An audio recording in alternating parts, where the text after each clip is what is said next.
الحمدللہ رب العالمین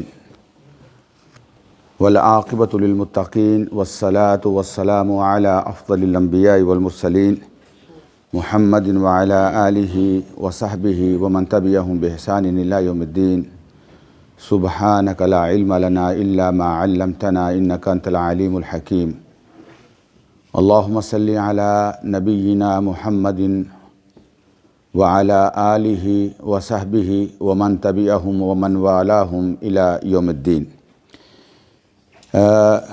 آج شمائل النبی صلی اللہ علیہ وسلم جو امام ترمذی کی کتاب ہے اس کا چیپٹر نمبر 12 ہے، اور اس چیپٹر میں امام صاحب نے نبی اکرم صلی اللہ علیہ وسلم کی رینگ کا ذکر کیا ہے، جسے عربی زبان میں خاتم کہتے ہیں اور خاتم بھی کہتے ہیں۔ تا کے اوپر زبر بھی ہے اور تا کے نیچے زیر بھی ہے، خاتم اور خاتم۔ اور نبی اکرم صلی اللہ علیہ وسلم کی یہ جو رینگ تھی، آپ کی جو انگوٹھی تھی، یہ کس چیز کی بنی ہوئی تھی، اس کے اوپر کیا لکھا ہوا تھا، کون سی دھات اس میں استعمال ہوئی تھی، نبی کریم صلی اللہ علیہ وسلم کیسے پہنتے تھے، کب پہنتے تھے، مقصد کیا تھا، کیوں بنائی گئی، کیوں نبی اکرم صلی اللہ علیہ وسلم نے پہنی، اور یہ ساری چیزیں جو ہے انشاءاللہ اس چیپٹر کے اندر بیان ہوں گی۔ جیسے میں نے آپ کو بتایا ہے کہ الخاتم والخاتم دونوں طرح جائز ہے، خاتم بھی کہا جا سکتا ہے تا کہ زبر کے ساتھ بھی، اور خاتم بھی کہا جا سکتا ہے تا کہ کسرے کے ساتھ، زیر کے ساتھ، اور اس کا مطلب، اس کا معنی ہوتا ہے انگوٹھی، رنگ، اور اس کو سٹیمپ بھی کہتے ہیں، مہر یعنی سٹیمپ بھی کہتے ہیں، اور خاتم کا مطلب اینڈ بھی ہوتا ہے، خاتم کا مطلب اینڈ بھی ہوتا ہے، چونکہ سٹمپ جو ہے وہ اینڈ میں لگائی جاتی ہے۔ اللہ تعالیٰ قرآن میں فرماتے ہیں وَخِتَامُهُ مِسْک وَفِي ذَلِكَ فَلْيَتَنَافَسِ الْمُتَنَافِسُونَ۔ اللہ تعالیٰ جو اہل جنت کو اللہ پاک ہمیں ان میں شامل فرمائے، اللہم انا نسألک الجنہ، جو اللہ پاک ان کو مشروب عطا فرمائیں گے، جو ان کو ڈرنک دیا جائے گا، وَخِتَامُهُ مِسْک، اللہ پاک نے ان کے اوپر جو ہے وہ مسک کی سٹیمپ لگائی ہوگی، اتنے خوشبودار ہوں گے وہ، تو ختامہ مسک۔ اور فرمایا وَفِي ذَلِكَ فَلْيَتَنَافَسِ الْمُتَنَافِسُونَ، یہ رمضان کا مہینہ جو ہے نا، یہ وہ جنت کمانے کا مہینہ ہے۔ فرمایا اب یہ جنت کی جو نعمتیں ہیں، جنت کی جو آسائشیں ہیں، جنت کی جو جتنی بھی اللہ تعالیٰ کی رحمتیں ہیں، ان کو حاصل کرنے کے لیے زیادہ سے زیادہ کوشش کرو، زیادہ سے زیادہ کوشش کرو۔ اور نبی اکرم صلی اللہ علیہ وسلم، اس لیے رمضان کا پورا مہینہ تو نبی اکرم صلی اللہ علیہ وسلم کا اسپیشل اہتمام ہوتا تھا، لیکن اسپیشلی جو آخری 10 دن ہوتے تھے جن میں ہم داخل ہو چکے ہیں، آج 23 نائٹ ہے انشاءاللہ، نبی اکرم صلی اللہ علیہ وسلم جو رمضان کا مہینہ ہوتا تھا نا، اس کو دوسرے 11 مہینوں سے ڈیفرنٹ بناتے تھے۔ یہ نہیں ہے کہ انسان کی ایک زندگی روٹین میں چلی جا رہی ہے، وہ پورے سال کے 12 مہینے ایک ہی طرح گزرتے ہیں، نہیں، رمضان کے لیے اسپیشل نبی اکرم صلی اللہ علیہ وسلم کی جستجو ہوتی تھی، کوشش ہوتی تھی، محنت ہوتی تھی، سٹرگل ہوتی تھی، نیکیوں کا اہتمام ہوتا تھا۔ اور پھر رمضان کے مہینے میں یہ آخری جو 10 ڈیز ہیں، ان میں اور زیادہ رسول اللہ صلی اللہ علیہ وسلم محنت کرتے۔ حدیث میں آتا ہے، حضرت عائشہ رضی اللہ تعالیٰ عنہ فرماتی ہیں کہ نبی اکرم صلی اللہ علیہ وسلم ایقظ اہلہ احیا لیلہ، رات کو جاگتے یعنی خود بھی نہ سوتے، وَأَيْقَظَ أَهْلَ، اور اپنی فیملی کو بھی کہتے کہ آپ بھی جاگیں، عبادت کریں، جا کر اللہ کو راضی کریں، اللہ کی رحمت تلاش کریں۔ وَشَدَّ مِئْزَرَ، اور شدہ میزرہ کا مطلب یہ ہے کہ اپنا جو ہے ازار اس کو ٹائٹ کر لیتے۔ اس کا مطلب یہ ہے، محدثین نے کئی ایک مطلب اس کے بیان کیے ہیں۔ ایک اس کا مطلب یہ ہے کہ جیسے ہم کہتے ہیں نا کہ کمر ہمت باندھ لینا کسی چیز کے لیے، کہ بس یہ میں نے ٹارگٹ حاصل کرنا ہے۔ جیسے ایک بعض اسٹوڈنٹ جو ہیں، ان کو جب آفر آتی ہے کسی یونیورسٹی سے کہ اس آپ جانا چاہتے ہیں، مثلاً ڈینٹسٹری کے اندر جانا چاہتے ہیں، میڈیکل میں جانا چاہتے ہیں، جو بھی اس کا جس بھی وہ سبجیکٹ میں جانا چاہتا ہے، ڈگری لینا چاہتا ہے، لیکن اس کے لیے ہمیں کیا ہے، ہمیں اتنے اے چاہیے، اتنے بی چاہیے، اتنے سی چاہیے، تو وہ ایک ٹارگٹ مقرر کر لیتا ہے کہ میں نے اب اتنے اے لینے ہیں، ایسے ہی ہے نا۔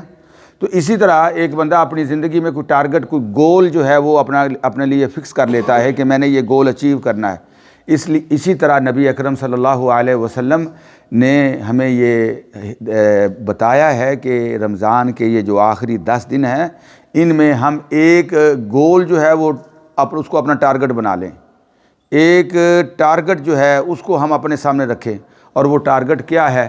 وہ ٹارگٹ یہ ہے کہ اس گردن کو جہنم سے آزاد کرنا ہے اور اس پورے جسم کو جنت میں لے کے جانا ہے، یہ ٹارگٹ ہے۔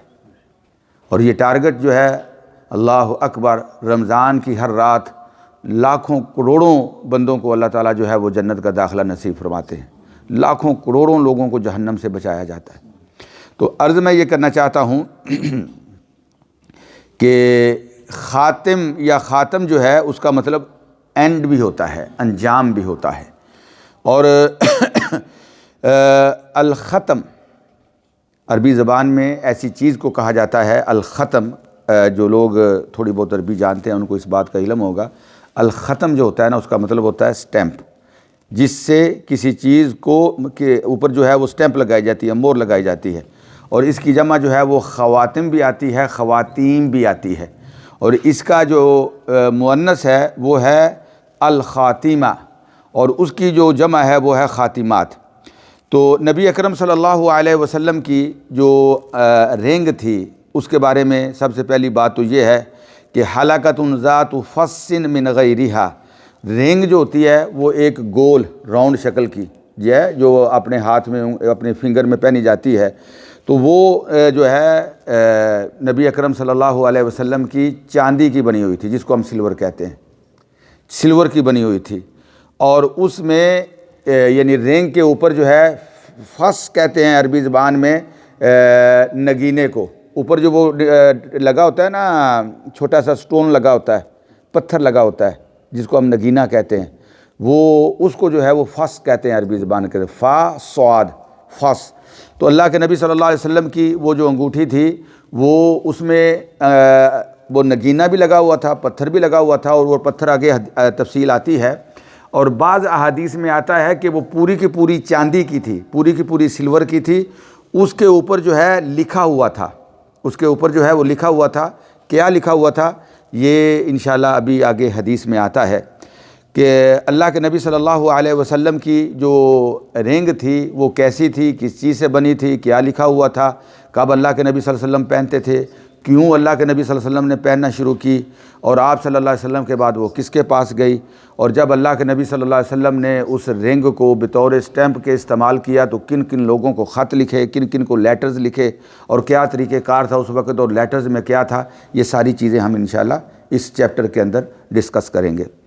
نبی اکرم صلی اللہ علیہ وسلم نے اپنی جو رنگ پہنی تھی وہ شروع میں نہیں تھی، ہجرت کے 7ویں سال، ہجرت کے 7th ایئر میں 7ویں سال، اور یہ 7واں سال جو ہے یہ ہے صلح حدیبیہ کا سال، جب اللہ کے نبی صلی اللہ علیہ وسلم کو خواب آئی کہ ہم جو ہیں میں صحابہ کے ساتھ بیت اللہ کا طواف کر رہا ہوں، تو اللہ کے نبی صلی اللہ علیہ وسلم نے فرمایا کہ نبی کی خواب جو ہوتی ہے وہ اللہ کی وحی ہوتی ہے، یہ اللہ کا حکم ہے، تیاری کرو عمرے کے لیے چلتے ہیں۔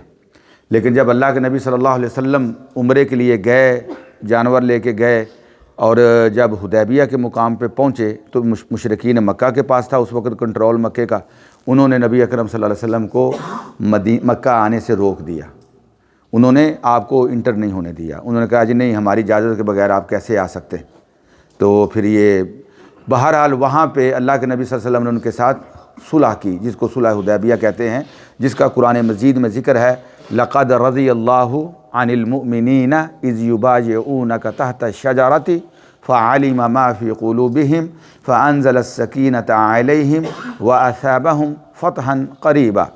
اہل مکہ نے تو نبی اکرم صلی اللہ علیہ وسلم کو مکہ داخل ہونے سے روک دیا، عمرہ کرنے سے روک دیا، حالانکہ اللہ کے نبی صلی اللہ علیہ وسلم کا صرف اور صرف مقصد کیا تھا؟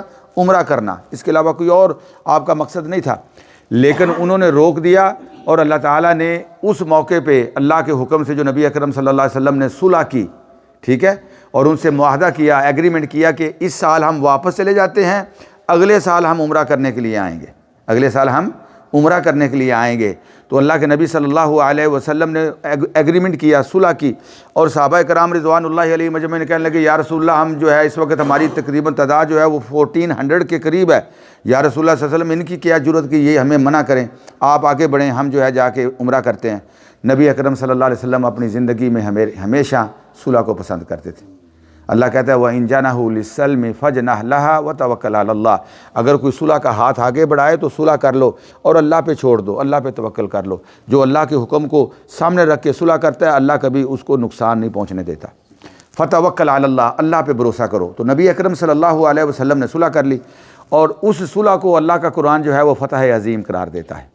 اور یہ جو صلح تھی اس کے بعد اللہ تعالیٰ نے پورا مکہ نبی صلی اللہ علیہ وسلم کو دے دیا۔ ہیں جی، صحابہ کرام رضوان اللہ علیہ مجمعین کہتے ہیں کہ 8 ہجری کو، یعنی ہجرت کے 8ویں سال، جب ہم مکے میں فاتح بن کے داخل ہوئے، مکے کو فتح کرتے ہوئے داخل ہوئے، تو لوگ سمجھتے ہیں کہ مکہ 8 ہجری کو فتح ہوا ہے، لیکن ہم سمجھتے ہیں کہ نہیں، مکہ تو 7 کو فتح ہو گیا تھا، جب اللہ رب العزت نے فرمایا تھا کہ وَأَصَابَهُمْ فَتْحًا قَرِيبًا۔ یہ جو تم صلح کر رہے ہو یہ صلح نہیں ہے، یہ مکے کی فتح کی بشارت ہے، ان قریب جلدی تمہیں مکہ ملنے والا ہے۔ اِنَّا فَتَحْنَا لَكَ فَتْحًا مُبِينًا لِيَغْفِرَ لَكَ اللَّهُ مَا تَقَدَّمَ مِن ذَنبِكَ وَمَا تَأَخَّرَ وَيُتِمَّ نِعْمَتَهُ عَلَيْكَ وَيَهْدِيَكَ صِرَاطًا مُسْتَقِيمًا وَيَنْصُرَكَ اللَّهُ نَصْرًا عَزِيزًا۔ تو کہنے کا مقصد یہ ہے کہ نبی اکرم صلی اللہ علیہ وسلم نے جو اپنی رنگ، اپنی انگوٹھی بنوائی تھی وہ ہجرت کے 7ویں سال صلح حدیبیہ سے واپس آ کر اور کیوں ضرورت کیوں پیش آئی؟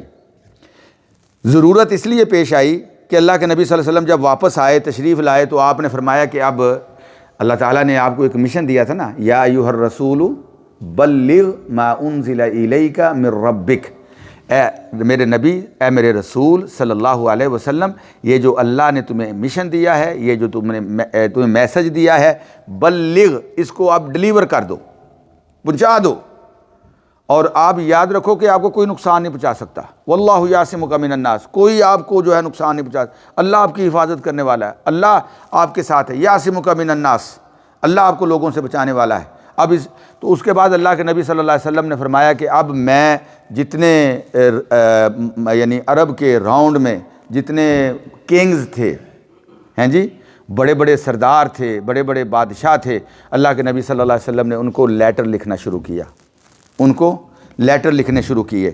اور جب اللہ کے نبی صلی اللہ علیہ وسلم نے روم کا جو بادشاہ تھا جس کو کیسر کہتے ہیں، پہلے بھی میں نے آپ کو بتایا ہے، جو ایران کا بادشاہ ہوتا تھا، ایران کو اس وقت ایران نہیں کہتے تھے، فارس کہتے تھے، کیونکہ ان کی جو لینگویج تھی وہ تھی پرشین، فارسی، تو ان کو فارس کہتے تھے، اہل فارس۔ اور اس کے اپوزٹ جو ہے وہ اہل روم تھے۔ اہل روم جو ہے یہ سارے یورپ والے، اور اس کا مرکز جو تھا یہ گریس کا، یونان کا، یہ جو روم ہے یہی تھا۔ اور اس کا جو کنگ ہوتا تھا اس کو کہتے تھے کیسر، اور جو فارس کا کنگ ہوتا تھا اس کو کہتے تھے کسرا۔ تو جب اللہ کے نبی صلی اللہ علیہ وسلم نے کیسر کو لیٹر لکھنا چاہا تو اللہ کے نبی صلی اللہ علیہ وسلم کو کہا گیا، آپ کو بتایا گیا کہ یا رسول اللہ صلی اللہ علیہ وسلم، یہ جو کیسر اور یہ جو بادشاہ ہوتے ہیں نا، وہ اتھینٹک لیٹر پڑھتے ہیں، وہ ایسے کوئی لیٹر نہیں پڑھتے کوئی بھی ان کو لکھ دے۔ اور اتھینٹک لیٹر جو ہوتا ہے وہ کون سا ہوتا ہے؟ وہ ہوتا ہے جس کے اوپر سٹیمپ لگی ہوتی ہے، جس کے اوپر سٹیمپ لگی ہوتی ہے۔ تو اس لیے یا رسول اللہ صلی اللہ علیہ وسلم، آپ ایسے کریں کہ اگر آپ نے ان کو لیٹر لکھنا ہے تو اپنی ایک سٹیمپ بنائیں، ایک مہر بنائیں۔ تو نبی اکرم صلی اللہ علیہ وسلم نے اس وقت جو ہے یہ اپنی رنگ بنوائی سلور کی، اور اس کے اوپر لکھا ہوا تھا محمد الرسول اللہ صلی اللہ علیہ وسلم۔ اور یہ یعنی اس سے یہ بھی ثابت ہوتا ہے کہ نبی اکرم صلی اللہ علیہ وسلم نے فیشن کے طور پہ جو ہے وہ رنگ نہیں پہنی، نبی اکرم صلی اللہ علیہ وسلم نے ضرورت کے لیے رنگ پہنی، ٹھیک ہے نا، ضرورت کے لیے رنگ پہنی۔ چلیں آپ حدیثیں شروع کرتے ہیں۔ ہاں، ویسے جائز ہے، اگر بندہ ضرورت کے علاوہ بھی پہننا چاہے تو جائز ہے، لیکن اگر ضرورت کے لیے، جیسے کوئی بندہ مثال کے طور پہ میں نے دیکھا ہے، شیخ بن باز کا نام سنا ہے آپ نے؟ عبدالعزیز بن باز جو سعودیہ کے مفتی اعظم تھے، میں نے ان کو اپنی آنکھوں سے دیکھا ہے. جب میں پڑھتا تھا مکہ یونیورسٹی میں تو ان کی ہماری یونیورسٹی کے جو ہاسٹل کے قریب ہی ان کی مسجد تھی, مسجد قطری عزیزیہ کا علاقہ, جو حاجی حج کرنے گئے ہیں. اب تو خیر بہت چینج ہو چکا ہے. وہاں مسجد قطری میں وہ عصر کی نماز پڑھتے تھے حج کے دنوں میں, رمضان کے دنوں میں, اور پھر عصر کی نماز کے بعد ایک چھوٹا سا ریمائنڈر دیتے تھے. تو ہم جو اسٹوڈنٹ تھے ہم اس ریمائنڈر میں جاتے تھے. تو کبھی کبھی شیخ جو ہے وہ جو اسٹوڈنٹ ہوتے تھے ان کو اپنے پاس بلاتے, کہتے کہ جی آج آپ نے افطاری میرے ساتھ کرنی ہے. یعنی اسٹوڈنٹ کی بڑی عزت کرتے تھے, بڑا احترام کرتے تھے, تو ہم چلے جاتے. تو شیخ کی بھی ایک انگوٹھی تھی, ان کی بھی ایک انگوٹھی تھی, اس کے اوپر بھی ان کا نام لکھا ہوا تھا. تو یہ اللہ کے نبی صلی اللہ علیہ وسلم کی سنت ہے.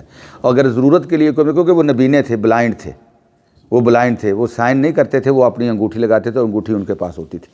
تو کہنے کا مقصد یہ ہے کہ یہ اگر کوئی بندہ ضرورت کے لیے اس کو انگوٹھی بنائے تو یہ تو ہو گئی سنت, لیکن اگر ضرورت کے علاوہ اگر کوئی بندہ پہننا چاہے تو پہن سکتا ہے, یہ جائز ہے. اب حدیث کو شروع کرتے ہیں. اس کتاب کی حدیث 87 نمبر. حدثنا قتيبة بن سعيد وغير واحد عن عبد الله بن وهب عن يونس عن ابن شهاب عن انس بن مالك قال كان خاتم النبي صلى الله عليه وسلم من ورق وكان فصه حبشيا. حضرت انس بن مالک رضی اللہ تعالی عنہ فرماتے ہیں کہ نبی اکرم صلی اللہ علیہ وسلم کی جو رینگ تھی, جو آپ کی انگوٹھی تھی, من وارقین, ورق عربی زبان میں ورق بھی کیسے, را کے اوپر زبر بھی اور را کے نیچے زیر بھی, دونوں طرح جائز ہے. ورق بھی جائز ہے, ورق بھی جائز ہے. یہ چاندی کو کہتے ہیں, سلور کو. نبی اکرم صلی اللہ علیہ وسلم کی جو رینگ تھی وہ کس کی تھی؟ چاندی کی. من ورقین, چاندی کی تھی. وکان فصہ حبشیاً, اور نبی اکرم صلی اللہ علیہ وسلم کی رینگ کے اوپر جو پتھر لگا ہوا تھا وہ حبشی پتھر, حبشی جو ہے وہ افریقن, ٹھیک ہے, یہ جو ایتھوپیا ہے, صومالیہ, اور یہ کسی زمانے میں بڑے امیر ملک تھے. وہاں بڑی معدنیات تھیں, وہاں بڑی قیمتی چیزیں, بڑے قیمتی پتھر. آج بھی جو ہے آپ کو پتہ ہے یہ جو ساؤتھ افریقہ ہے, ساؤتھ افریقہ جو ڈائمنڈز ہیں سب سے زیادہ اس کی کانیں جو ہیں وہ ساؤتھ افریقہ میں ہیں. بڑے قیمتی پتھر وہاں پیدا ہوتے ہیں. تو یہ جو پورا علاقہ تھا یہاں قیمتی پتھروں کا. تو اللہ کے نبی صلی اللہ علیہ وسلم کی جو رینگ تھی, اس حدیث میں آتا ہے کہ وکانا فصہ حبشیاً, وہ حبشی سٹون تھا, حبشی پتھر تھا جو اللہ کے نبی صلی اللہ علیہ وسلم کی رینگ میں لگا ہوا تھا. تو اس میں ایک تو بات یہ آ گئی کہ اللہ کے نبی صلی اللہ علیہ وسلم کی جو انگوٹھی تھی وہ کس کی بنی تھی؟ بتائیں نا. چاندی کی. کس کی بنی تھی؟ چاندی کی. اور جو آج میرے بھائی جو ہے گولڈ کی انگوٹھی پہن, مرد گولڈ کی انگوٹھی پہنتا ہے, وہ جائز ہے؟ بالکل. اللہ کے نبی صلی اللہ علیہ وسلم نے اس کو حرام قرار دیا ہے. فرمایا میری امت کے جو مرد ہیں ان کے لیے اللہ نے گولڈ رکھا ہے, لیکن یلبسونا وہ جنت میں جا کے پہنیں گے انشاءاللہ. یہ دنیا ہمارے لیے امتحان ہے. اس دنیا کے اندر اللہ ہمیں آزماتا ہے کہ میں نے کہا ہے کہ do it don't do it, یہ کرو اور یہ نہ کرو. اب کون میرے حکم کے اوپر چل کے میری بات کو مانتا ہے اور کون میرے حکم کی خلاف ورزی کرتا ہے؟ اگر اللہ نے گولڈ کو مرد کے اوپر حرام کر دیا تو وہ حرام ہے, عورت کے لیے جائز کر دیا تو عورت کے لیے جائز ہے پہننا اس کا. اور نبی اکرم صلی اللہ علیہ وسلم کی جو انگوٹھی تھی وہ لوگوں کو علم ہی نہیں ہے, علم ہی نہیں ہے لوگوں کو, اور کوئی علم حاصل کرنا ہی نہیں چاہتا. اور جو بدقسمتی سے لوگ جو ہیں بیٹھے ہوئے ہیں لوگوں کی رہنمائی کے لیے, دینی رہنمائی کے لیے. ایک آدمی نے مجھے بات سنائی, وہ کہتے ہیں کہ ایک مولوی صاحب ہیں ہمارے علاقے کے ہی ہیں, ان کے پاس وہ گئے تو ان کو جا کے کوئی اپنا مسئلہ بیان کیا تو انہوں نے کہا جی میں تمہیں ایک تویز لکھ کے دیتا ہوں. تویز سمجھتے ہیں شعیب؟ میں تمہیں ایک تویز لکھ کے دیتا ہوں, اور یہ تویز جو ہے اس کی قیمت ہوگی 500 پاؤنڈ, اور اس کو تم نے جو ہے وہ گولڈ کے اندر بند کرنا ہے اور گلے میں لٹکانا ہے. تو کہتے ہیں میرے دل میں ویسے ہی خیال آیا تو میں نے کہا جی چلیں ٹھیک ہے 500 پاؤنڈ تو آپ بتا رہے ہیں میں دے دوں گا, لیکن یہ گولڈ والی بات مجھے سمجھ میں آئی, یہ مرد کے لیے تو اللہ کے نبی نے منع کیا. کہتے ہیں نہیں, جو میں تویز دیتا ہوں وہ اس قابل ہے کہ اس کو گولڈ میں پہنا جائے اور اس کو گولڈ میں بند کر کے پھر گلے میں ڈالا جائے, تم ڈالو اس کو. تو وہ میرے پاس آیا تو میں نے اسے کہا کہ دیکھو ان لوگوں کی ڈیوٹی تھی, ذمہ داری تھی کہ یہ لوگوں کو بتاتے کہ ان کے اوپر حلال کیا ہے حرام کیا ہے, اور یہ اپنی دنیا کے لیے لوگوں کو جو ہے وہ مس گائیڈ کر رہے ہیں. وہ 500 پاؤنڈ بنانے کے لیے، دنیا بنانے کے لیے اپنی عاقبت کو برباد کر رہے ہیں۔ الحمدللہ ثم الحمدللہ، جب وہ بات آپ کے سامنے آئے جو اللہ کے نبی صلی اللہ علیہ وسلم کی سنت کی شکل میں ہو تو اس کو فوراً اپنا لینا چاہیے۔ تو یہ اگر آپ کے کسی عزیز و اقارب میں یا کسی دوست نے خود وہ پہنتا ہے گولڈ کی انگوٹھی یا گولڈ کو استعمال کرتا ہے، اس کو نہیں پہننا چاہیے، یہ حرام ہے۔ اللہ اکبر۔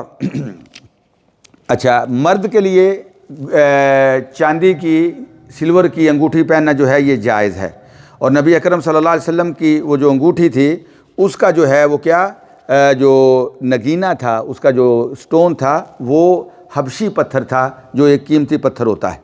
تو اس یعنی حدیث سے ایک بات یہ بھی ثابت ہوتی ہے کہ مرد کے لیے چاندی کا استعمال جو ہے وہ جائز ہے، اور زیادہ بہتر ہے کہ انگوٹھی کی شکل میں ہو۔ آج کل ایک اور فیشن چل پڑا ہے، لوگوں نے بڑی بڑی وہ چینیں جو ہیں وہ گلے میں ڈالی ہوتی ہیں، ہاتھوں میں ڈالی ہوتی ہیں، دیکھا ہے نا آپ نے، ہاتھوں میں ڈالی ہوئی ہیں چینیں، گلے میں ڈالی ہوئی ہیں، اپنے آپ کو چین اپ کیا ہوتا ہے۔ اور یہ کس لیے کرتے ہیں؟ پھر ہم سے پوچھتے ہیں یہ جی سلور کی ہے، یہ پہنی جا سکتی ہے۔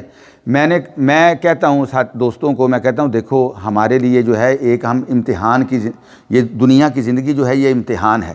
آپ اس کو اس لیے پہن رہے ہو کہ فلاں سیلیبریٹی جو ہے اس نے پہنی ہوئی تھی، فلاں فٹ بالر نے پہنی ہوئی تھی، فلاں ایکٹر نے پہنی ہوئی تھی، اس کو دیکھ کے پہن رہے ہو، اور اس نے اب دیکھتے ہیں نا آپ ان لوگوں کو، ہیں جی، کہ وہ انہوں نے چینیں پہنی ہوتی ہیں، کیسی کیا کیا انہوں نے حرکتیں کی ہوتی ہیں، کسی نے کان میں پہنی ہوئی، کسی نے ناک میں پہنی ہوئی، کسی نے گلے میں، کسی نے ہاتھ میں، جہاں کہیں جن کو موقع ملتا ہے وہاں انہوں نے پہنی ہوتی ہے۔ اگر تو تمہارا رول ماڈل وہ ہے، اگر تو تمہارا آئیڈیل وہ ہے، تو اس کو دیکھ کے تم یہ چینیں پہن رہے ہو تو تمہارے لیے جائز نہیں ہے۔ رول ماڈل بنانا ہے تو نبی اکرم صلی اللہ علیہ وسلم کو بناؤ، جس کے بارے میں قرآن کہتا ہے لَقَدْ كَانَ لَكُمْ فِي رَسُولِ اللَّهِ اُسْوَةٌ حَسَنَةٌ، تمہارے لیے بہترین نمونہ جو ہے وہ اللہ کے نبی صلی اللہ علیہ وسلم ہے۔ تو اللہ کے نبی صلی اللہ علیہ وسلم نے انگوٹھی پہنی ہے، پہنے آپ، پہنے۔ اللہ پاک فرماتے ہیں قُلْ مَنْ حَرَّمَ زِینَةَ اللَّهِ الَّتِي أَخْرَجَ لِعِبَادِهِ وَالطَّیِّبَاتِ مِنَ الرِّزْقِ، اے میرے نبی کہہ دو من حرم، کون حرام کر سکتا ہے زینت اللہ، اس خوبصورتی کو، اس زینت کو، التی اخرج لعبادہ، جو اللہ نے اپنے بندوں کے لیے پیدا کی ہے۔ سلور کی انگوٹھی پہنے آپ، جائز ہے، لیکن سلور کی انگوٹھی کی حد تک رہیں، اس سے آگے نہ جائیں۔ باقی چیزیں جو ہیں یہ عورتوں کے لیے ہیں، یہ جو زیورات ہیں یہ عورتوں کے لیے ہیں، یہ مردوں کے لیے نہیں ہے۔ مردوں کو اللہ تعالیٰ نے ویسے ہی بڑا مردانگی سے نوازا ہے، ہیں جی۔ آپ اپنی مردانگی کو چھوڑ کے کیوں جو ہے وہ عورتوں کی جو ہے وہ مشابہت اختیار کرتے؟ تو اس میں یہ بات ایک آ گئی کہ نبی اکرم صلی اللہ علیہ وسلم کی جو انگوٹھی تھی، جو رنگ تھی، وہ چاندی کی تھی، اور اس کے علاوہ جو دوسری چیزیں ہیں ان سے انسان کو بچنا چاہیے، وہ نہیں استعمال کرنی چاہیے۔ ایون آئرن وغیرہ کو بھی نہیں استعمال کرنا چاہیے، جو کیا اس کو کہتے ہیں، بروز، پیتل، اس کو بھی استعمال نہیں کرنا چاہیے۔ ان سے جو ہے آدمی کو بچنا چاہیے، یہ جو ہے اللہ کے نبی صلی اللہ علیہ وسلم کی سنت مبارک سے نہیں ہے۔ اچھا، صحیح بخاری میں حضرت حمید انس رضی اللہ تعالی عنہ سے بیان کرتے ہیں، ایک یہاں تو یہ ہے نا وَكَانَ فَصُّهُ حَبَشِيًّا، اس کا جو نگینہ تھا وہ ایک حبشی پتھر تھا، سٹون تھا۔ اور صحیح بخاری کی روایت میں حضرت حمید حضرت انس سے بیان کرتے ہیں کہ نبی اکرم صلی اللہ علیہ وسلم کی جو رنگ مبارک تھی اس کے اوپر وہ جو سٹون تھا وہ بھی چاندی کا ہی تھا، اور اس کے اوپر لکھا ہوا تھا محمد الرسول اللہ۔ آگے یہ حدیث میں آتا ہے، آگے جو حدیث ہے 88 نمبر، قال حدثنا قتيبة قال حدثنا ابو عوان عن ابي بشر عن نافع عن ابن عمر ان النبي صلی اللہ علیہ وسلم اتخذ خاتما من فضة وكان يختم به ولا يلبسه۔ اچھا، اس حدیث میں آیا ہے حضرت عبداللہ ابن عمر رضی اللہ تعالی عنہ کہتے ہیں کہ نبی اکرم صلی اللہ علیہ وسلم نے سلور کی رنگ بنوائی، اتخذ خاتما من فضة، سلور کی رنگ بنائی، وَكَانَ يَخْتِمُ بِهِ وَلَا يَلْبَسُهُ، اللہ کے نبی صلی اللہ علیہ وسلم اس کے ساتھ سٹیمپ لگاتے تھے، وَلَا يَلْبَسُهُ، اور اس کو جو ہے وہ پہنتے نہیں تھے، اس کو پہنتے نہیں تھے۔ یہ حضرت عبداللہ ابن عمر رضی اللہ تعالیٰ عنہ کی روایت ہے، اور علماء کہتے ہیں کہ علی سبیل الاستمرار والدوام، یعنی کنٹینیوسلی ہر وقت اللہ کے نبی صلی اللہ علیہ وسلم کی ہاتھ میں وہ رنگ ہو ایسے نہیں ہوتا تھا، کنٹینیوسلی نہیں پہنتے تھے، بلکہ جب کبھی آپ کو ضرورت ہوتی پہن لیتے۔ لیکن بعض حدیثوں میں آتا ہے کہ اللہ کے نبی صلی اللہ علیہ وسلم کی ہاتھ میں انگوٹھی ہوتی تھی۔ بہرحال یہ دونوں، کبھی اللہ کے نبی صلی اللہ علیہ وسلم ضرورت کے وقت پہن لیتے، کبھی ویسے بھی پہن لیتے۔ یہ دونوں طریقے اللہ کے نبی صلی اللہ علیہ وسلم کی سنت میں ثابت ہیں۔ اور بعض علماء کہتے ہیں کہ عبداللہ ابن عمر رضی اللہ تعالیٰ عنہ کا یہ جو حدیث ہے، وہ جو کئی حدیثیں ہیں دوسری سائڈ پہ جس میں اللہ کے نبی صلی اللہ علیہ وسلم کی سنت بیان کی گئی ہے کہ آپ کی رنگ مبارک جو ہے وہ سلور کی تھی، یہ اس کے اپوزٹ ہو رہی ہے، اس لیے ہم اس کو کہتے ہیں شاذ۔ شاذ کا مطلب یہ ہے کہ ایک زیادہ تعداد صحابہ ایک چیز بیان کر رہے ہیں اور ایک صحابی اکیلا ایک چیز بیان کر رہا ہے، تو ہم کون سی چیز لیں گے؟ جسے زیادہ صحابہ بیان کر رہے ہیں، جمہور صحابہ بیان کر رہے ہیں۔ تو یہ صحابہ میں بعض چیزیں ایسی ہیں کہ کوئی ایک چیز ایک صحابی بیان کرتے ہیں، ٹھیک ہے، اور ایک چیز بیان کرنے والا ایک صحابی ہے اور دوسرے ان کے مقابلے میں کئی صحابہ ہیں، اور یہ ہو سکتا ہے۔ اس کائنات کے اندر اگر کوئی ہستی ہے کہ جو صرف اور صرف اللہ کی مرضی سے بات کرتی ہے، تو وہ ہستی جو ہے وہ حضرت محمد الرسول اللہ صلی اللہ علیہ وسلم کی ہے۔ ان کی زبان سے وحی ہوتی ہے، ان کی زبان سے کبھی غیر حق بات نہیں نکل سکتی، ان کی زبان سے کبھی کوئی ایسی بات نہیں نکل سکتی جو اللہ کی مرضی کے مخالف ہو۔ باقی سارے لوگ جو ہیں، صحابہ بھی ان میں شامل ہیں، ان سے غلطی بھی ہو سکتی ہے، ان سے بات کوئی ایسی نکل سکتی ہے۔ اس لیے علماء نے حدیث کی کتابوں کے اندر شذوذات کا ایک چیپٹر قائم کیا ہے۔ شذوذات کا مطلب یہ ہوتا ہے کہ کس صحابی کی ایک بات جو ہے وہ جمہور کہتے ہیں بہت زیادہ صحابہ کو، اکثریت کو، کثیر تعداد میں، اور شاذ کہتے ہیں کسی ایک صحابی کو، ایک کی رائے کو۔ تو وہ کہتے ہیں کہ جب ایک صحابی کی کوئی رائے ہے تو اس میں شذوذات کے نام سے انہوں نے چیزیں نوٹ کی ہیں۔ ان میں ایک جو ہے حضرت عبداللہ ابن مسعود رضی اللہ تعالیٰ عنہ کا ایک طریقہ ہے رکوع کے اندر، جس کو کہتے ہیں تطبیق۔ کیا کہتے ہیں؟ تطبیق۔ یہ دونوں ہاتھ ہیں نا، تو ان کو ہم جو ہیں وہ ایسے کریں نا ملائیں آپس میں، یہ ہو جاتی ہے تطبیق۔ یہ عربی زبان میں اس کو کیا کہتے ہیں؟ تطبیق۔ اور حضرت عبداللہ ابن مسعود رضی اللہ تعالیٰ عنہ کیا کرتے تھے؟ جب نماز میں کھڑے ہوتے تھے رکوع کے اندر، تو وہ ہم تو کھڑے ہوتے ہیں تو ایسے ہاتھ رکھتے ہیں گھٹنوں کے اوپر، اور وہ جو ہے وہ تطبیق کر لیتے تھے، وہ ایسے ہاتھوں کو کر کے ایسے کر لیتے تھے، ایسے کرتے تھے۔ تو یہ ہے تطبیق۔ تو یہ صرف ان کی اکیلے کی جو ہے وہ حدیث ہے، باقی صحابہ جو ہیں وہ جس طرح ہم عمل کرتے ہیں اس طرح ہے۔ تو ہم نے کون سا عمل اپنایا ہے؟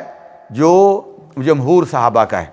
اور اسی طرح شذوذات کے اندر حضرت عبداللہ ابن مسعود کے بارے میں آتا ہے کہ قرآن مجید کی جو آخری 2 صورتیں ہیں کون کون سی ہیں؟ قل اعوذ برب الفلق اور قل اعوذ برب الناس۔ سورہ فلق اور سورہ ناس، ان کو وہ کہتے تھے کہ یہ جو ہیں یہ دعائیں ہیں، یہ دعائیں ہیں۔ یہ جس طرح اذکار ہوتے ہیں نا، یہ اذکار میں سے اللہ کے نبی صلی اللہ علیہ وسلم کو کئی اذکار دیے گئے، ٹھیک ہے نا۔ آج کل آپ کثرت سے پڑھتے ہیں، کیا پڑھتے ہیں؟ اللہم انک عفو تحب العفو فاعف عنی۔ یہ ذکر اللہ کی طرف سے دیا گیا ہے کہ یہ جو آخری 10 راتیں ہیں، یہ جو آخری دن ہیں، ان میں اللہ سے ہم نے کیا مانگنا ہے؟ عفو۔ اللہم انک عفو تحب العفو فاعف عنی۔ اسی طریقے سے اور بھی اذکار ہیں۔ تو یہ کہتے تھے حضرت عبداللہ ابن مسعود کہ یہ جو ہیں یہ اذکار ہیں، لیکن جمہور صحابہ کہتے ہیں کہ یہ قرآن پاک کا حصہ ہیں۔ تو آج الحمدللہ یہ قرآن پاک کا حصہ ہیں۔ تو بات یہ ہے کہ الحمدللہ ثم الحمدللہ ہمارا دین جو ہے اللہ کے فضل و کرم سے جس حالت میں ہم تک پہنچا ہے، اگر کوئی بندہ یہ اللہ کے نبی صلی اللہ علیہ وسلم کی بات کو سامنے رکھے کہ اللہ کے نبی صلی اللہ علیہ وسلم نے فرمایا میں ایسا دین تمہیں دے کے جا رہا ہوں جس کی رات بھی اس کے دن کی طرح روشن ہے، جس میں کوئی اندھیرا نہیں ہے، کوئی اس میں جو ہے وہ ڈارکنس نہیں ہے، لائٹ ہی لائٹ ہے، لیلھا کنہارھا، اس کی رات بھی اس کے دن کی طرح روشن ہے، لا یزیغ عنہا الا ہالک۔ کوئی بندہ ہلاک وہی ہو سکتا ہے جو خود ہلاک ہونا چاہتا ہے، لیکن دین جو ہے وہ کسی کو ہلاک نہیں ہونے دیتا، اس لیے کہ مکمل اور کامل اور پرفیکٹ دین تمہارے پاس میں چھوڑ کے جا رہا ہوں۔ تو یہ صحابہ کرام رضوان اللہ علیہم اجمعین کے ذریعے ہم تک پہنچا۔ تو علماء جو ہیں وہ بتا دیتے ہیں کہ یہ چیز جو ہے یہ ان ایک صحابی کی رائے ہے، ٹھیک ہے، یا اس نے حدیث بیان کی ہے، اور اس کے مقابلے میں جو دوسرے صحابہ کرام رضوان اللہ علیہم اجمعین، چونکہ یہ ہمارا جو درس ہے یہ حدیث کا درس ہے، ہم اللہ کے نبی صلی اللہ علیہ وسلم کی جو ٹاک ہے، جو اللہ کے نبی صلی اللہ علیہ وسلم کی باتیں ہیں، جو اللہ کے نبی صلی اللہ علیہ وسلم کا کلام ہے، جو اللہ کے نبی صلی اللہ علیہ وسلم کی سنت ہے، جو اللہ کے نبی کی ادائیں ہیں، جو اللہ کے نبی کا رہنا سہنا ہے، جو آپ کا پہننا ہے، جو آپ کا کھانا ہے، جو آپ کا چلنا ہے، جس طرح آپ کی شکل و صورت ہے، جس طرح آپ کے بال تھے، جس طرح آپ کی داڑھی مبارک تھی، ایک ایک جس طرح آپ کا لباس تھا، ایک ایک چیز ہم پڑھ رہے ہیں۔ تو اس لیے یہ چیزیں جو ہے یہ کلیئر ہونا ضروری ہیں، آپ کے علم میں ہونی چاہیے، کیونکہ ہم اللہ کے نبی صلی اللہ علیہ وسلم کی مجلس میں بیٹھے ہوئے ہیں، آپ کی مجلس میں بیٹھے ہیں، آپ کا تذکرہ ہو رہا ہے بار بار۔ میں کہتا ہوں نبی اکرم صلی اللہ علیہ وسلم، آپ اپنے دل میں کہتے ہیں صلی اللہ علیہ وسلم، بار بار جو ہیں صلی اللہ علیہ وسلم، صلی اللہ علیہ وسلم، درود و سلام، یہی تو درود و سلام ہے، صلی اللہ علیہ وسلم، صلات بھی آ گئی، وسلم اور سلام بھی آ گیا۔ اور اللہ کیا کہتے ہیں؟ ان اللہ و ملائکتہ یصلون علی النبی یا ایھا الذین آمنوا صلوا علیہ وسلموا تسلیما۔ اچھا جی، تو اس میں اس حدیث میں جو ہے میں نے آپ کو بتایا کہ علماء یہ کہتے ہیں کہ چونکہ یہ صحیح حدیث سے جو ہے وہ اپوزٹ ہے، تو یہ جو ہے ان کی حدیث جو ہے یہ شاذ ہے، اور اس میں یعنی اگر اس کو ہم آپس میں دونوں معنی جو ہیں اس کو ہم کہتے ہیں تطبیق۔ عربی زبان میں تطبیق کا مطلب ہوتا ہے دونوں حدیثوں کو اکٹھا لا کے ایک اس سے انڈرسٹینڈنگ نکالنا، مفہوم نکالنا، ٹھیک ہے۔ اب نکالیں تو اس کا یہ بنتا ہے کہ اللہ کے نبی صلی اللہ علیہ وسلم ضرورت کے وقت جو ہے وہ پہنتے تھے انگوٹھی، جب آپ صلی اللہ علیہ وسلم، اور کبھی کبھار آپ ویسے بھی پہن لیتے تھے، تو یہ اللہ کے نبی صلی اللہ علیہ وسلم کا طریقہ مبارکہ تھا۔ اچھا آگے جو ہے حدیث 89 نمبر، قال حدثنا محمود بن غیلان قال حدثنا اخبرنا حفص بن عمر بن عبید هو التنافسی حدثنا زہیر ابو خیثمۃ عن حمید عن انس بن مالک قال كان خاتم رسول اللہ صلی اللہ علیہ وسلم من فضة فصه منه، یعنی یہ بھی حدیث میں نے پہلے بھی عرض کی ہے کہ نبی اکرم صلی اللہ علیہ وسلم کے صحابی حضرت انس بن مالک فرماتے ہیں کہ رسول اللہ صلی اللہ علیہ وسلم کی جو رنگ مبارک تھی وہ چاندی کی بنی ہوئی تھی، اور اس کا جو نگینہ تھا وہ بھی چاندی کا بنا ہوا تھا۔ اور وجمع بعض اہل العلم بینہما بانہ حبشی فی الصفۃ وصیاغۃ نقشہ وقیل فی الجمع بینہما بالحمل علی التعدد ای انہما خاتمان، یعنی ایک حدیث ہم نے پہلے پڑھی ہے کہ اس کا جو نگینہ تھا وہ کیا تھا؟ حبشی پتھر، اور یہ حدیث جو ہے اس میں اس کا نگینہ کیا ہے؟ چاندی کا ہی بنا ہوا، اس کے اوپر نقش تھا۔ تو اس کا علماء بیان کرتے ہیں کہ اس کا مطلب یہ ہے کہ اللہ کے نبی صلی اللہ علیہ وسلم کے پاس دو رنگیں تھیں، اللہ کے نبی صلی اللہ علیہ وسلم کے پاس دو رنگیں تھیں۔ ایک رنگ اللہ کے نبی صلی اللہ علیہ وسلم عام طور پہ پہنتے تھے جس کے اوپر وہ حبشی پتھر لگا ہوا تھا، ٹھیک ہے، اور ایک اللہ کے نبی صلی اللہ علیہ وسلم رنگ جو تھی وہ پہنتے تھے جب آپ صلی اللہ علیہ وسلم کو ضرورت ہوتی سٹیمپ لگانے کی، اور آپ جانتے ہیں کہ جو سلور ہوتا ہے اس کے اوپر ہم نقش کر سکتے ہیں، ہاشمی صاحب، اس کے اوپر ہم لکھ سکتے ہیں، پھول بنا سکتے ہیں، نام لکھ سکتے ہیں۔ تو وہ جو جس کا جو نگینہ جو تھا وہ چاندی کا ہی تھا، بنا ہوا تھا، وہ آپ کی سٹیمپ تھی، اور وہ جو دوسری انگوٹھی تھی وہ اللہ کے نبی صلی اللہ علیہ وسلم اکثر پہنتے تھے، عام اس کو پہنتے تھے۔ تو یہ جو حدیث ہے اس نے بیان کیا کہ نبی اکرم صلی اللہ علیہ وسلم کی دو انگوٹھیاں تھیں، ایک جس کو آپ بطور سٹیمپ کے استعمال کرتے تھے، اور دوسری جسے آپ صلی اللہ علیہ وسلم کبھی کبھی پہنتے تھے۔ اور صحابہ کرام رضوان اللہ علیہم اجمعین نے یہ بھی بیان کیا ہے کہ وہ جو سٹیمپ والی انگوٹھی تھی نا، رنگ تھی، وہ کس کے پاس تھی؟ حضرت معیقب یا معیقب یا معیقب، یہ ایک صحابی تھے جن کا نام تھا، وہ اللہ کے نبی صلی اللہ علیہ وسلم کی انگوٹھی اپنے پاس رکھتے تھے، اور جب آپ نے کبھی وہ سٹیمپ لگانی ہوتی تو اس سے منگوا لیتے۔ اور صحابہ کرام رضوان اللہ علیہم اجمعین کو اللہ کے نبی صلی اللہ علیہ وسلم نے یہ، میں کہتا ہوں کہ ان کو یہ عزتیں دی ہوئی تھی، ان کو یہ عزت ہے۔ کسی کے پاس میرے نبی کے جوتے تھے، کسی کے پاس میرے نبی کے جوتے تھے۔ ابھی میں نے آپ کو بتایا حضرت عبداللہ ابن مسعود، حضرت عبداللہ ابن مسعود کو کہتے ہیں صاحب الوسادۃ والنعلین، وسادہ کہتے ہیں پلو کو، سرہانے کو، بستر کو، وہ اللہ کے نبی صلی اللہ علیہ وسلم کے بستر کو اٹھاتے ورنہ علیینی اور آپ کے جوتوں کو اٹھاتے. اللہ اکبر.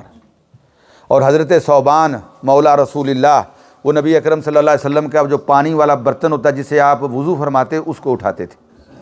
کوئی اللہ کے نبی صلی اللہ علیہ وسلم کی مسواک مبارک کو، ہیں جی، یعنی یہ صحابہ کرام رضوان اللہ علیہم اجمعین کی جو ہے وہ شرف تھا، ان کا اللہ نے ان کو یہ عزت دی تھی. تو حضرت معقیب جو ہیں ان کے پاس نبی اکرم صلی اللہ علیہ وسلم کی انگوٹھی تھی جس کو نبی اکرم صلی اللہ علیہ وسلم بطور اسٹیمپ کے استعمال کرتے تھے. اللہ اکبر. آگے جو حدیث آتی ہے، اچھا میں نے آپ کو بتایا پہلے کہ انگوٹھی نبی اکرم صلی اللہ علیہ وسلم نے کون سے سال بنائی؟ حدیبیہ کے سال، ہجرت کے 7ویں سال. اور جس نے بنائی، جو صحابی انگوٹھی بنانے والے ہیں ان کا نام بھی حدیث کی کتابوں میں آتا ہے. وہ جو انگوٹھی بنانے والے ہوتے ہیں، یہ جو چاندی کا کام کرنے والے ہیں، ان کو کیا کہتے ہیں؟ سونار، گولڈ سمتھ، ہیں جی، سلور سمتھ کہہ لیں آپ ان کو. تو وہ کہتے ہیں، ان کا نام تھا یعلا بن امیہ. اور یعلا ابن امیہ رضی اللہ تعالی عنہ کہتے ہیں کہ انما انا صنعت للنبی صلی اللہ علیہ وسلم خاتما من فضۃ، مجھے اللہ نے یہ شرف دیا ہے کہ میں نے اللہ کے نبی صلی اللہ علیہ وسلم کی وہ مہر والی، وہ سٹیمپ والی انگوٹھی بنائی. انما انا صنعت، میں نے بنائی. اور وہ فرماتے ہیں کہ نقشت فیہ محمد الرسول اللہ، اور اس میں نے نقش کیا، لکھا میں نے کیا محمد رسول اللہ. اور ولم یشارکنی فیہ احد، اور اس میں نے کسی کی مدد نہیں لی، مجھے اکیلے کو یہ شرف ملا ہے. یہ نہیں کہ کسی نے میری مدد کی ہو، میں اکیلے نے یہ انگوٹھی بنائی ہے. اور یعنی وہ بطور شرف کے یہ بات کہتے ہیں، لم یشارکنی فیہ احد، کوئی میرے ساتھ اس میں شریک نہیں ہوا، میں نے اکیلے نے یہ انگوٹھی بنائی ہے. اور میں نے اس میں لکھا تھا محمد الرسول اللہ، محمد الرسول اللہ. اچھا آگے جو ہے حدیث 90 نمبر، قال حدثنا اسحاق بن منصور قال حدثنا معاذ بن ہشام حدثنی ابی عن قتادة عن انس بن مالک قال لما اراد النبی صلی اللہ علیہ وسلم ان يكتب الى العجم قیل له ان العجم لا يقبلون الا كتابا عليه خاتم فاصطنع خاتما فكأني انظر الى بياضه في كفه. حضرت انس بن مالک رضی اللہ تعالی عنہ فرماتے ہیں، جب اللہ کے نبی صلی اللہ علیہ وسلم نے ارادہ فرمایا، اراد النبی، ارادہ فرمایا آپ صلی اللہ علیہ وسلم نے کیا، ان یکتب الی العجم، عجم یعنی جو غیر عرب بادشاہ ہیں ان کو لیٹر لکھا جائے، ان کو دعوت دی جائے. اور دعوت دینے کے کئی طریقے ہیں. آدمی جو ہے وہ واعظ تبلیغ بھی کر سکتا ہے. واعظ تبلیغ اس کو کی جاتی ہے جو قریب ہوتا ہے، جس تک آواز پہنچتی ہے. آج کل تو سوشل میڈیا جو ہے یہ چیزیں ریکارڈ ہو رہی ہیں، اور ریکارڈ ہونے کے بعد جو ہے وہ سوشل میڈیا کے اوپر جو ہے اس کو جو ہے وہ شیئر کر دیا جائے گا، اور کتنے لوگ اس کو سنیں گے. لیکن اس وقت جو سامنے لوگ ہوتے تھے وہ تو بات سن لیتے تھے، اور اللہ کے نبی صلی اللہ علیہ وسلم جن کو بات سنا رہے ہوتے ان کو کہتے کہ یہ میری بات یاد کر لو. باہر سے لوگ آتے، دور دراز سے آتے، آپ صلی اللہ علیہ وسلم انہیں دین سکھاتے، اللہ کی باتیں بتاتے، دین کی باتیں، قرآن سناتے، اپنی جو ہے وہ اپنے فرامین سناتے، اور پھر کہتے کہ ان کو یاد کر لو، جہاں واپس جا رہے ہو ان کو جا کے تم نے یہ باتیں ڈیلیور کرنی ہیں. اور جہاں تک بات نہ پہنچ سکتی تو ان کو لیٹر لکھا جاتا تھا، ان کو لیٹر لکھا جاتا تھا. تو اس سے یہ ثابت ہوتا ہے کہ دین کی دعوت میں ہر طریقہ جو ہے وہ استعمال کرنا چاہیے. جس طریقے سے بھی دین پھیلے، جس طریقے سے بھی دین کی دعوت آگے جائے، جس طریقے سے بھی میسج کسی دوسرے تک پہنچے، وہ طریقہ استعمال کرنا، یہ بھی اللہ کے نبی صلی اللہ علیہ وسلم کی سنت ہے. تو آپ صلی اللہ علیہ وسلم نے جب ارادہ کیا کہ لیٹرز لکھے جائیں، لیٹر لکھے جائیں جو دور دراز کے جو بادشاہ ہیں ان کو، تو اللہ کے نبی صلی اللہ علیہ وسلم سے یہ کہا گیا، قیل لہ، آپ کو یہ مشورہ دیا گیا، آپ کو یہ ایڈوائس دی گئی کہ قیل لہ، آپ کو کہا گیا، ان العجم، یہ جو بادشاہ ہیں، عجم بادشاہ جو ہیں، لا یقبلون الا کتابا علیہ خاتم، وہ لیٹر ایکسیپٹ کرتے ہیں جس کے اوپر سٹیمپ لگی ہوتی ہے، وہ لیٹر ایکسیپٹ کرتے ہیں جس کے اوپر سٹیمپ لگی ہوتی ہے. فاصطنع خاتما، تو پھر اللہ کے نبی صلی اللہ علیہ وسلم نے یہ انگوٹھی بنائی ضرورت کے وقت. اور حضرت انس بن مالک کہتے ہیں، فَكَأَنِّي أَنظُرُ إِلَى بِيَاضِ كَفِّهِ، مجھے اب بھی وہ انگوٹھی اللہ کے نبی صلی اللہ علیہ وسلم نے جب پہنی ہوتی تھی تو وہ مجھے منظر، وہ سین میری آنکھوں کے سامنے ہے.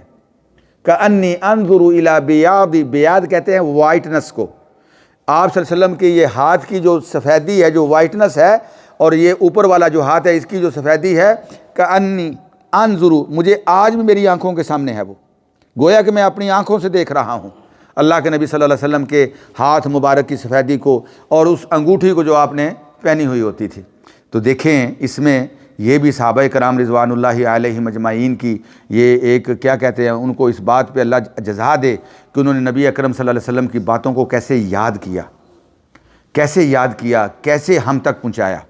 اس لیے ہم کیا کہتے ہیں، رضی اللہ عنہم ورضوا عنہ، کہ اللہ ان سے راضی ہو گیا اور وہ اللہ سے راضی ہو گیا۔ اعد اللہ لہم جنات تجری من تحتها الانہار خالدین فیہا، اللہ تعالیٰ نے ان کے لیے جنتیں تیار کی ہیں۔ والسابقون الاولون من المہاجرین والانصار والذین تبعوہم بإحسان رضی اللہ عنہم ورضوا عنہ وأعد لہم جنات تجری تحتها الانہار خالدین فیہا ابدا ذالک الفوز العظیم۔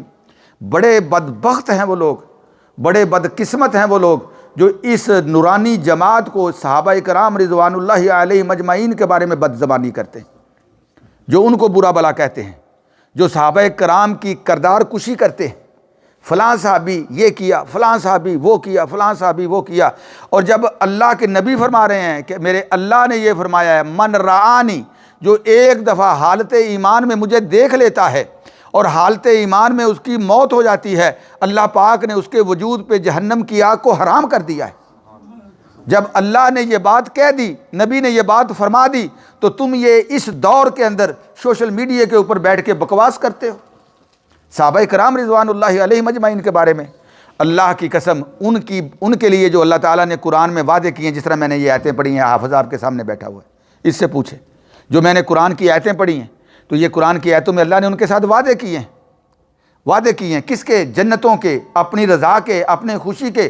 اور اللہ سے بڑھ کے وعدہ پورا کرنے والا کون ہے؟ کیوں جی توفیق بھائی؟ کوئی نہیں ہے۔ وَمَنْ أَصْدَقُ مِنَ اللَّهِ قِيلًا وَمَنْ أَوْفَىٰ بِعَهْدِهِ مِنَ اللَّهِ، اللہ سے بڑھ کے اپنا وعدہ پورا کرنے والا کون ہے؟ کوئی نہیں ہے۔ یہ ساری تمہاری بکواس اور تمہاری لغویات اور صحابہ کے بارے میں جو جھوٹا پراپیگنڈا کرتے ہو، یہ تمہارے منہ کے اوپر مار دیا جاتا ہے، اور جب مرو گے اللہ تمہارا منہ کالا کر کے جو ہے وہ تمہیں جو ہے وہ لے جائے گا۔ اور انشاءاللہ جو آج صحابہ کا اچھے لفظوں میں تذکرہ کرتے ہیں، رضی اللہ تعالی عنہ کہتے ہیں، جو صحابہ کرام سے محبت کا اظہار کرتے ہیں، وہ انشاءاللہ کل بھی، آج بھی وہ صحابہ کے ساتھ ہیں، کل بھی صحابہ کے ساتھ ہوں گے۔ اور جو میرے نبی کے ساتھ تھے اپنی زندگی میں، وہ کل قیامت کو بھی نبی کے ساتھ ہوں گے، اور نبی کے ساتھ جنتوں میں بھی نبی کے ساتھ ہوں گے۔ اور جو صحابہ سے محبت کرنے والے ہیں وہ بھی انشاءاللہ انہی صحابہ کے ساتھ ہوں گے۔ اے اللہ، ہم تیرے نبی صلی اللہ علیہ وسلم کے ہر اس سچے صحابی کے ساتھ پیار کرتے ہیں، محبت کرتے ہیں، احترام کرتے ہیں، رسپیکٹ کرتے ہیں، جس نے نبی اکرم صلی اللہ علیہ وسلم کو حالت ایمان میں دیکھا، حالت ایمان میں اس دنیا سے وہ چلا گیا۔ اللہ پاک وہ ہمارے سر کا تاج ہے، ہمارے سر کا تاج ہے، اور ہم ان کی محبت کا تجھ سے سوال کرتے ہیں۔ تو حضرت انس بن مالک رضی اللہ تعالی عنہ نے جو ہے وہ کیفیت بھی بیان کی کہ آج بھی میری آنکھوں کے سامنے وہ اللہ کے نبی صلی اللہ علیہ وسلم کا ہاتھ مبارک جس میں آپ نے انگوٹھی پہنی ہوئی تھی۔ اللہ اکبر۔ اور یہاں ایک اور بات بھی میں آپ کو بیان کروں کہ اللہ کے نبی صلی اللہ علیہ وسلم نے جب ارادہ کیا، ہاشمی صاحب، کس چیز کا؟ خط لکھنے کا، تو اللہ کے نبی صلی اللہ علیہ وسلم کو مشورہ دیا گیا۔ مشورہ کیا تھا کہ وہ لوگ جو ہیں لیٹر وہی ایکسیپٹ کرتے ہیں جس پہ سٹیمپ ہوتی ہے۔ تو یا رسول اللہ صلی اللہ علیہ وسلم، آپ جو ہے وہ آپ نے مشورہ دیا صحابہ نے، تو اللہ کے نبی صلی اللہ علیہ وسلم نے مشورہ رد کر دیا، قبول کیا؟ مشورہ لینا، حالانکہ اللہ کے نبی صلی اللہ علیہ وسلم پہ تو وحی نازل ہوتی تھی۔ اللہ نے قرآن میں فرمایا وَشَاوِرْهُمْ فِي الْأَمْرِ، ان سے مشورہ لیں، ان سے مشورہ لیں، مشورہ کیا کریں، ٹھیک ہے۔ وَأَمْرُهُمْ شُورَىٰ بَيْنَهُمْ، ان کا معاملہ جو ہے وہ کس کے ساتھ ہوتا ہے؟ مشورے کے ساتھ۔ مشورہ جو ہوتا ہے کسی سے جو ہے وہ اس کی رائے لینا، اس کی ایڈوائس لینا، اس کا جو ہے اپینین لینا، ٹھیک ہے، یا اپنا اپینین کسی دوسرے کو دینا۔ اور مشورے کے اندر بڑی خیر و برکت ہوتی ہے، بڑی خیر و برکت ہوتی ہے۔ ایک بندہ جو ہے وہ اکیلا فیصلہ کرتا ہے، اگر جب کسی سے وہ مشورہ کرتا ہے تو وہ، لیکن مشورہ کسی مخلص کے ساتھ کرے، ہیں جی، اپنے وفادار کے ساتھ کرے، اپنے دوست کے ساتھ کرے، جو اس کے ساتھ ہمدردی رکھتا ہے اس کے ساتھ کرے، دشمن کے ساتھ تو نہ کرے۔ دشمن سے تو مشورہ نہیں ہوتا، مشورہ اپنے پیاروں کے ساتھ ہوتا ہے۔ تو نبی اکرم صلی اللہ علیہ وسلم کی سنت مبارک یہ تھی کہ آپ بھی مشورہ لیتے تھے، مشورہ قبول کرتے تھے، اور صحابہ کرام رضوان اللہ علیہم اجمعین جب مشورہ دیتے تو اللہ کے نبی صلی اللہ علیہ وسلم فوراً اس پہ عمل کرتے تھے۔ اور بعض اوقات اللہ کے نبی صلی اللہ علیہ وسلم کے اپنے دل کی بات کچھ اور ہوتی، لیکن صحابہ کا مشورہ آ جاتا تو آپ صحابہ کے مشورے کو قبول کر لیتے، اپنی بات جو ہے اس کو پیچھے رکھ لیتے، صحابہ کے مشورے کو قبول کر لیتے۔ تو آج ہمیں بھی جو ہے اس سنت کو زندہ رکھنا چاہیے۔ مشورہ جو ہے یہ بہت، اس میں اللہ تعالیٰ نے خیر و برکت رکھی ہے۔ اچھا، آگے جو ہے حدیث 91 نمبر، قال حدثنا محمد بن یحییٰ قال حدثنا محمد بن عبد اللہ الانصاری قال حدثنا ابی عن ثمامۃ عن انس بن مالک قال نقش خاتم النبی صلی اللہ علیہ وسلم محمد ستر ورسول ستر واللہ ستر۔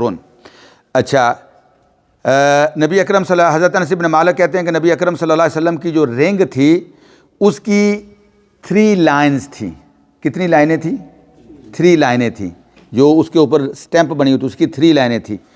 محمد ستر، ایک لائن میں صرف لفظ محمد صلی اللہ علیہ وسلم لکھا ہوا تھا، اور دوسری لائن میں رسول لکھا ہوا تھا، اور تیسری لائن میں اللہ لفظ الجلالہ لکھا ہوا تھا، لفظ الجلالہ اللہ لکھا ہوا تھا۔